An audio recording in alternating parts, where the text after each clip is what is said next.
Илгээмжийн гэрээний харилцаагаар илгээгч нь гэрээн заасан нөхцөл шаардлагын дагуу илгээмжийг тээвэрлэлтэд оролцох этгээдийг сонгох, захиалагчийн ашиг сонирхлын дагуу өссөн үүрэг даалгаврыг биелүүлэх үүрэгтэй.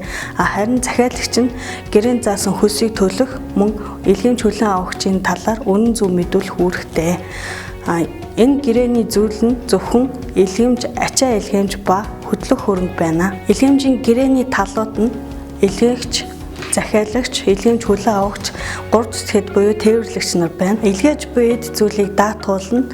Хэрв захиалагч ямар нэгэн хүсэлт гаргаагүй бол илгээгч ердийн нөхцөлийн журмаар даатгуулж болно. Ингэсэн тохиолдолд захиалагчид мэдэгдэх үүрэгтэй. Илгээмж хүлээн авагч нь илгээмжийг хүлээн аваагүй эсвэл бусад тохиолдолд хүлээн авах боломжгүй бол илгээгчийн эрх үүргийг тээвэрлэлтийн дүрмээр зохицуулна. Хэрв ачаа илгээмж нь илд дутагдсан, гэмтсэн, охирол учирсан бол илгээмж хүлээн авагч нь илгээгчд нэг даруй мэдэгдэх бөгөөд үүний дагуу учирсан охирлыг барагдуулаагүй тохиолдолд илгээмж хүлээн авагч нь шүүхийн журмаар нэхэмжлэх хэрэгтэй.